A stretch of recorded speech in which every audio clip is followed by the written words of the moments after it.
Thierry Vimal a perdu sa fille dans l'attentat du 14 juillet, Célia Vial, sa mère. Impossible pour eux de rater ce nouveau rendez-vous judiciaire. Une audience à huis clos, technique mais peut-être décisive pour relancer une instruction en sommeil depuis trop longtemps selon eux. D'abord, ça a été des classements sans suite, et puis quand finalement une instruction a été ouverte, depuis, il ne s'est jamais rien passé. Jamais rien. Il y a eu des tas de demandes d'actes, des demandes d'audition. Il ne s'est rien passé. On a le sentiment d'avoir été roulé dans la farine par le tribunal à Nice, apparemment, pendant des années. On a un espoir maintenant qu'à Marseille, il se passe quelque chose. On suit. Pendant près de 3 heures, les parties civiles et leurs avocats vont tenter de démontrer que tout ou presque reste à faire pour connaître avec précision le dispositif policier mis en place le soir du 14 juillet. Les victimes veulent que soient auditionnés des policiers nationaux et municipaux présents ce soir-là. Dans l'audition des policiers municipaux, nationaux, est-ce qu'on sait combien de personnes ça représente à entendre de nouveau? Beaucoup de personnes, je pense un peu plus d'une trentaine. Mais c'est pas grave, on peut le faire, on a les moyens de le faire.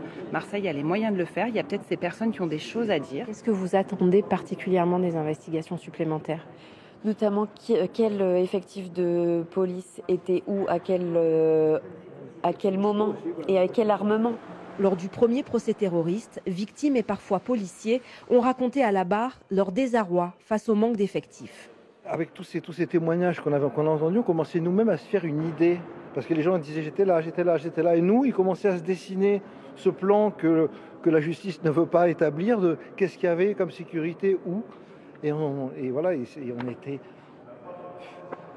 était sidérés de voir qu'il n'y avait rien. Représentée par son avocat, la ville de Nice n'a pas fait obstacle à ce que de nouvelles auditions et expertises aient lieu. On considère qu'en l'état, les investigations peuvent s'arrêter. Mais d'un côté, nous avons des parties civiles, des victimes que nous respectons, qui demandent plus d'investigations.